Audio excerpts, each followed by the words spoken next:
So why don't we segue into Truth and Reconciliation panel, okay?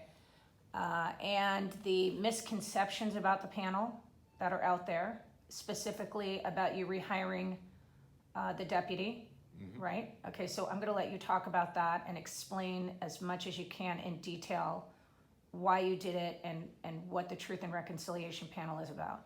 Well, the Truth and Reconciliation panel is going to be formed to actually address three major issues that have arisen. One of them happened even before we took office, and that was the Employee Relations Commission ruled on a unanimous vote, 5-0, that the county and the Sheriff's Department had unlawfully altered the standards for discipline, or the guidelines for discipline. They were first put together, or the most recent edition that was approved through the collective bargaining process or the meet and confer was 2012 guidelines. And then the previous administration and the constitutional policing advisors decided on their own unilaterally, and unfortunately in secret, to change the guidelines without going through the meet and confer process, letting the different employee organizations that are impacted know this information, because that affects their membership, and they should have, as stakeholders, they're supposed to have at least a say in it, or at least be advised about it, or something to honor the whole issue of meet and confer. So they they challenged it as unfair labor practice to the Employee Relations Commission. The commission hearing officer heard all the evidence, ruled in the favor. I think ALADS was the union that brought it forth. And then that was a recommendation of the hearing officer, and the full commission voted unanimously to adopt the recommendation of the hearing officer.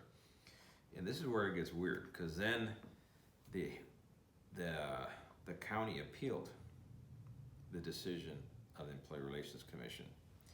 Yet at the same time, when you fast forward to the Mandoyan case, the county wants us to believe the Civil Service Commission on a unanimous ruling when it satisfies their, what they want.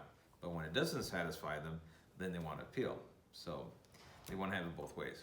And at this point is when I take over in office. And the appeal of the county against Employee Relations Commission is not an appeal that I want to do. And I already made it clear to county council, and we put our instructions in writing, we are not appealing the decision. If the county wants to appeal it on their own, separately, or file a writ of mandate to somehow interject, but the narrow issue in front of the Employee Relations Commission is a Sheriff's Department guidelines for discipline. Nobody else's. So it impacts our department. And our decision is we're going to honor the decision from ERCOM. And the only issue before us now is what's the remedy? Because that was a lot of cases that were wrongfully, wrongful terminations as a result of using the wrong standard. Excessive discipline would have been a lower level of discipline. There's a lot of cases that were impacted, hundreds of cases now, that were adjudicated with the wrong standard.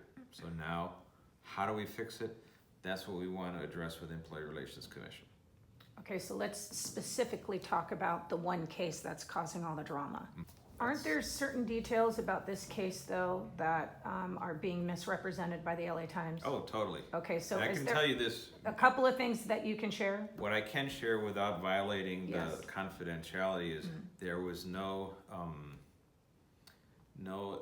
they keep painting this picture like there was evidence of domestic abuse.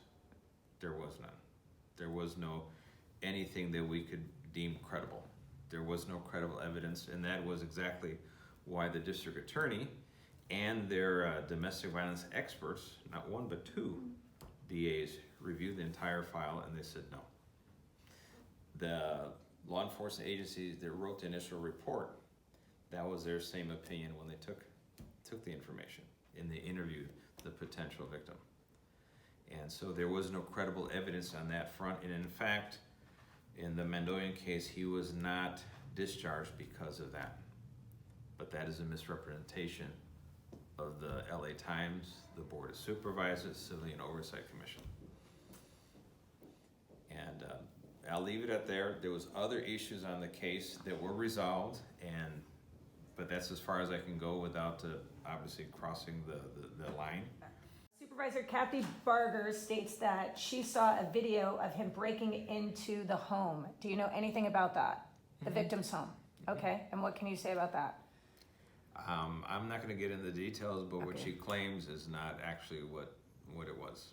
There was entirely, again, you're missing the whole picture, and what she said, what she was not supposed to say, because that was, she was releasing information, it was not disclosed publicly, but it, knowing the full context of it, no. Was that a violation on the supervisor's part? Yes. That, the Peace Officer Bill of Rights, and there's actually several government code sections where it makes it unlawful to divulge confidential personnel records, and particularly those of law enforcement officers.